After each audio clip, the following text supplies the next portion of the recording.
the worst thing to happen to you is carrying this Akka Centrum mean. I was doing something and I saw that this Akka Centrum meant 3 different words, which is Abschiebung, Entscheidung, and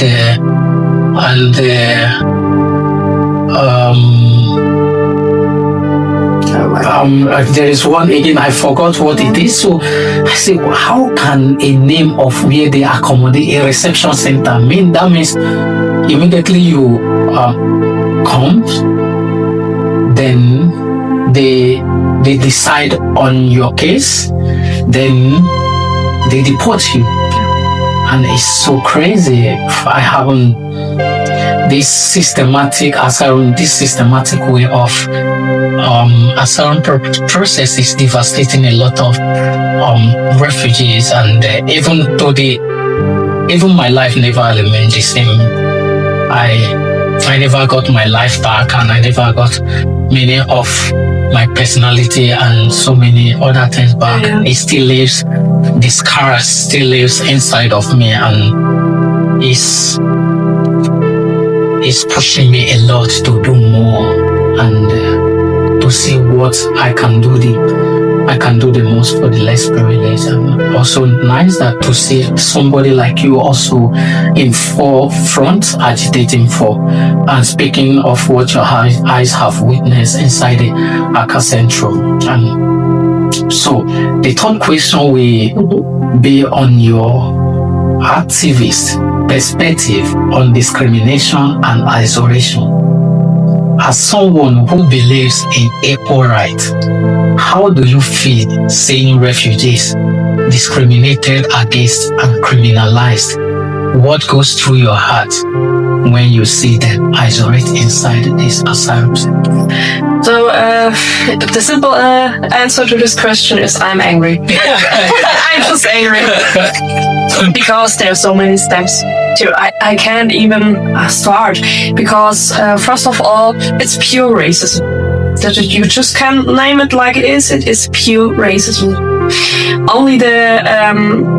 Only because you're not born in Germany, because of your heritage, your color of skin, your religion. That is something you can never and you should never make a Judas about it. You can't. It's not okay. Yeah. But it's what they do, and they breed Judas people.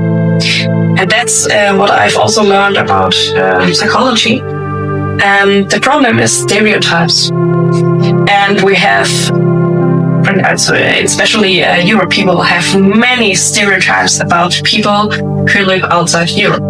So, yeah. Especially for people coming from Africa. And that's really, really old stereotypes about how unwealthy Africa is. But it's the other way around.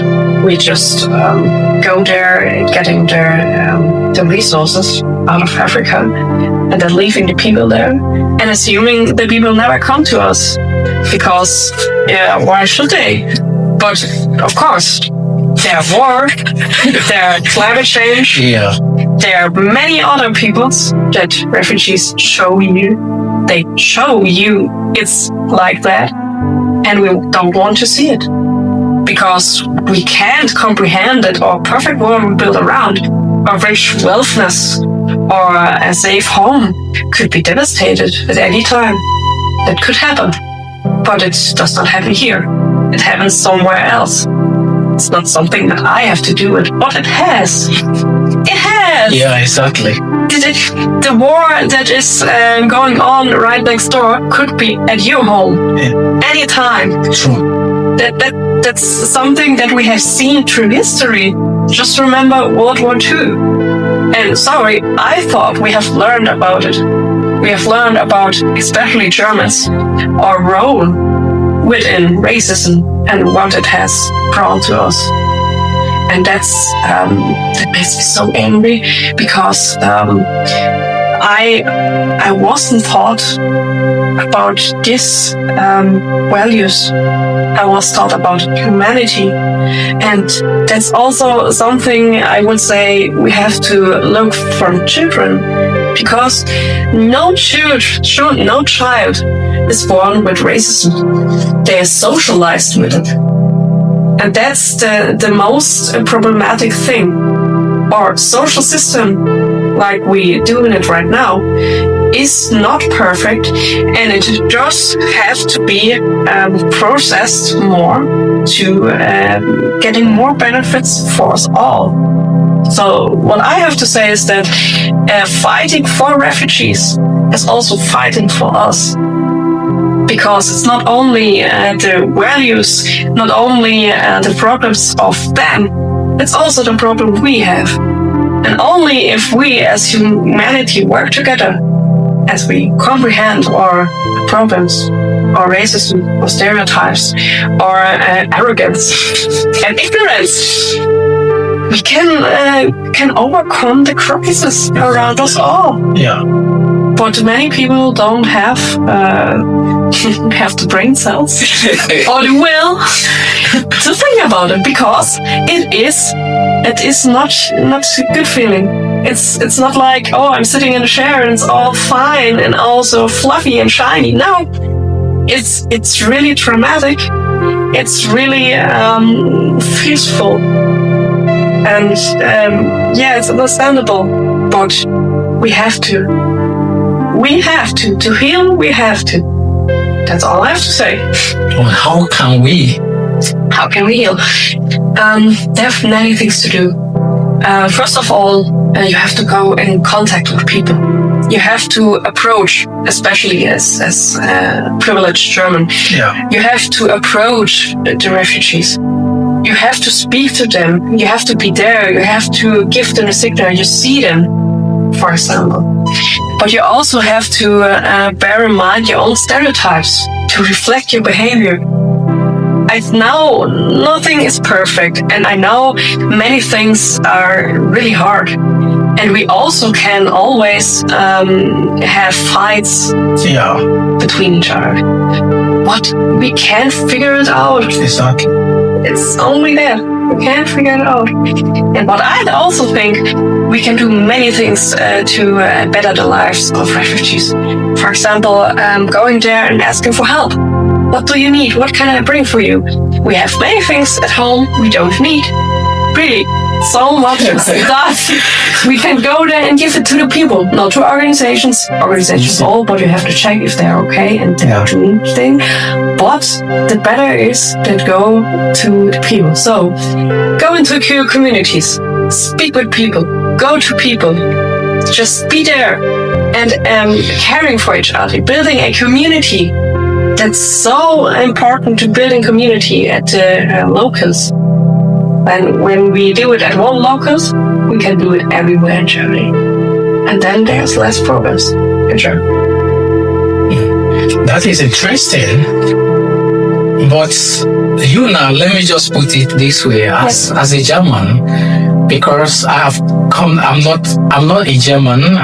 They see me as a refugee people, because anything I have to come to do with a refugee is people with no identity. It's people with no identity, people with no history, people with no dream. People can refugees do this. The refugee are spoiling this. Refugee, Ukraine came. Thousands of Ukrainians came. They came here, but they see us as nothing. I know. I was chased out from my house because of Ukrainians when I was still under asylum. They gave before I got there, they have already put my bag outside. The simple answer to that is that they are white. they are more privileged because Ukraine is near on Germany. So okay. So we can comprehend the people because they have the same culture. We are all refugees. That's the problem. The thing I think is we have to learn about culture. Yeah, exactly. We not only have the culture within our own country, like that's also complicated. Every time I can speak of myself, every time I met a person that has another heritage, a place I never heard before, I'm so lucky to speak with the person about his culture, his traditions, his music, especially music. I love to do this. And every time I do this, I feel more rich. It's more richness. Culture is richness. And I think we have to embrace the thinking of, okay, I go to this people, to this person, what can I learn from his culture? How can I see him or her as culture? So maybe it helps think of people, not only of humans, but also of cultures in a positive way. And I would like to say more, but it's so complex, and I think I can't really extend what I want to say. But the message I want to say is that cultures are more richness, and also refugees, therefore, are more richness for Germany. I think that is very true, because there is one of my storytelling where I say refugees have become, people have not realized it yet, but we have impacted culture, that culture will not speak of itself without including refugees, because we have contributed a lot to the culture globally, not only locally but globally. But also in this space, what does this reality of this scenario about justice and equality in our society? So it's clearly a thing that people privileges. So, for example, when I think about myself, I have to say I'm more privileged than someone who has refugee experiences. And the problem is this privileges makes us vulnerable. If your privilege is down, you're nothing. You see as nothing, and that's given by birth. For example, wealth. But the wealth only comes from people that has already had wealth. And without wealth and without education,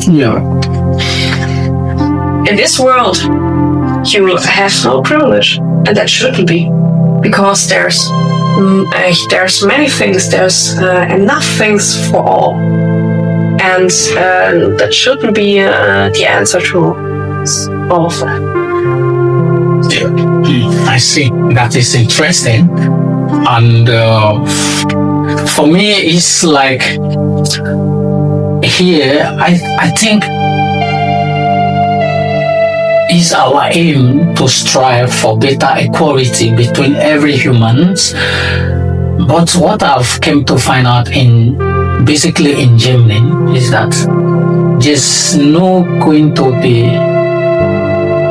better understanding and the type of element that will settle this kind of stereotyping, and this stereotyping is influencing the equality. And I went to, something happens to me. I went to a demonstration in criticizing. You are a Christian. We're watching the same God. I'm sorry, but it's the most heuchler. You know the word. I can't translate it in English, but it's like that. They assume to be a good person, like a love of the next person, and so on.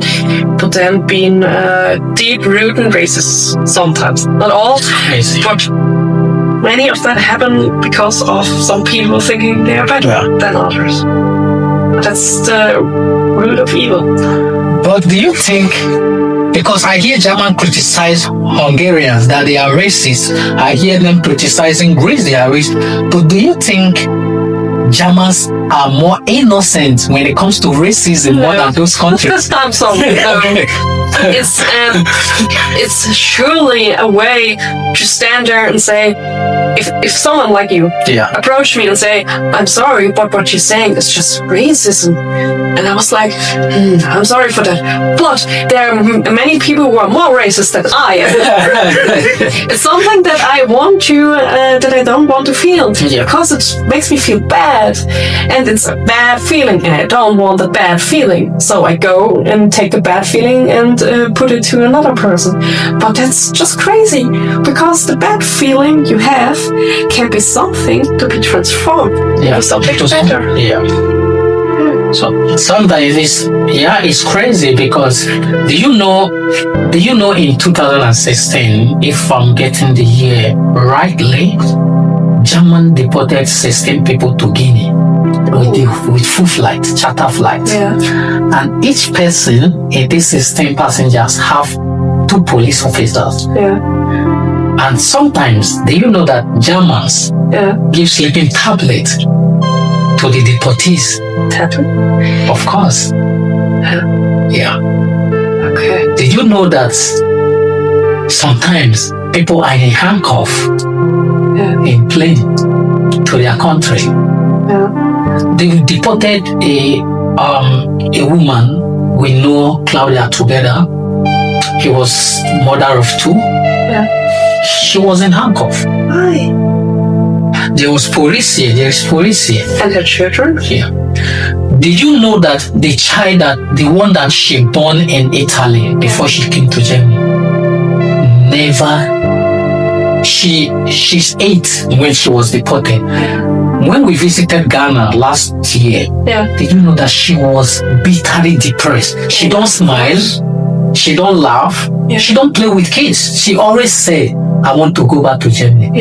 She wants to go to her child. A child of 9. Now she's 11. She don't do anything. But the one that was born in Germany, he was 1 or 8 months.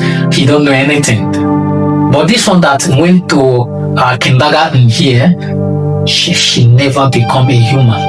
She saw her mother being handcuffed, guided by different police officers. Do you know that sometimes the way they smuggle many African back home, sometimes they deport Nigeria to Ghana, they deport Ghana to Nigeria. Doesn't make sense. Did you know that these 16 passengers cost less than 200,000 euros? Why? Why doing like that? It's not logic. And there is the one I saw, but I have never found an evidence to back it up, that there was one person that was deported with the whole full flight to Zimbabwe. Zimbabwe?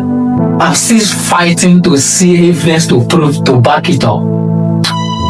Do you know when it comes to a deportation of many Africans, it's very brutal. And it's always on charter flights. Is it more brutal than to any other people? Yes. Because you know that Africans are more resistant. When it comes to deportation. I must say, if I have encounters with people from Africa, I sense a really strong feeling like a fighter. And I love that. I love it so much. That's why they make it very brutal. For them. Before, when they take us to airports, we will start running around the airport. So that is why when they want to deport Africans, they always use charter flight. Because they don't want to cause chaos at the airport. So that's funny on the one side, but also really crazy. And did you know the time the deportation always occurred at midnight? Because 1 o'clock, 2 o'clock. You can't get you can't get contact to your lawyer. You can't get contact to any solidarity group. Of course. Did you know how many, even the time 2019 or 20, they wanted to turn Nuremberg airport for deportation. So we, the solidarity group in Nuremberg, we stood against it. We went several times to stop deportation from Nuremberg. So it was somehow German invest a lot in deportation Too much. than they invest is. I say, okay, if you want to deport Africans, why don't you call on them this 200 to 130,000 euro? If you give, like me, when I came here, if they call me and say, take 20,000 euro, go back and never come back to Europe, do you think I'm going to come back to Europe? I would never smell Europe anymore because there's no life here. I'm not living the best life I want. It's the problem because the life people has been advertised. Yeah. It's somewhat an illusion because if you come in here, especially from Africa, you're facing harsh regressions. Yes. You just have to be there, not talking, not speaking to anyone. You just have to stand there, and then you face racism. And that's so sad. Every time I hear from a person, it's not depending on which heritage this person has. And when it comes to people from refugee experiences, they always say, okay, I don't understand what I have to do with the bureaucracy. Bureaucracy, yeah. Yeah. Because every time they go there, they have been faced with racism. Simply like that. And sometimes there are people for help going there and say, you have to do this or that. Yeah. But a friend of mine who has also refugee experiences, he says, okay, that's a good step. But when I don't know how to open a door, because I have never seen a door in my life, why you don't come up to me and tell me what I have to do to open the damn door. It's just like that. It's crazy. It's crazy. And you know something that keep bothering a lot of people as well, and is that, did you know that there are many refugees, African refugees, who got a chance for Ausbildung? They got a contract. Yeah. I don't know, this guy contract is still with me. He is a Ghanaian. He got a contract from Norma supermarket, and they want him by all means. Because the manager of Norma said that this guy is so good, lager, and they want him by all means. Yeah. Did you know what Asylum did to him? They say, you are from safe country of origin. You are from Ghana. You can't do Ausbildung. You have to go back to your country. But this guy have finished Berufsschule Integration. He have learned language. Yeah. Now he have the chance for Ausbildung. He's not asking for work. He's not asking for social. He wants to school. He just did anything he's been asking for. Yeah. Even to the extent the normal supermarket, the manager writes the Aslada Bahodi. They say no, he can't do us. Do you know that the guy now have run out of the camp because he's wasting his life over there? It's crazy. And even do you know that one of the questions that we refugees have here is lawyers, and these so-called people that call betrayer and betrayer. Sometimes they portray themselves like they are helping us, but they are killing us. They don't like us. Did you know that in foresight, the first person that disqualified this guy from doing Ausbildung is his own betrayer? This song is dedicated to the women who lost their pride, for those who slept but never woke up, to the kids who learned the word but in pain. This song is for those who drowned in the sea. and the life I am still fighting to live. Sometimes the heart travel further than the body, chasing memory the soul can't forget. I've walked through pain with my eyes open, but I am still here, still breathing. The journey of a better life, lesson with your life being cut to size. Even after they pay the price, with so many sacrifice, only few survivors, or yesterday traumatized. Man no fit of waiting, him I don't see. Look left and right and they see dead body. Many matters they play for Akka just Tripoli.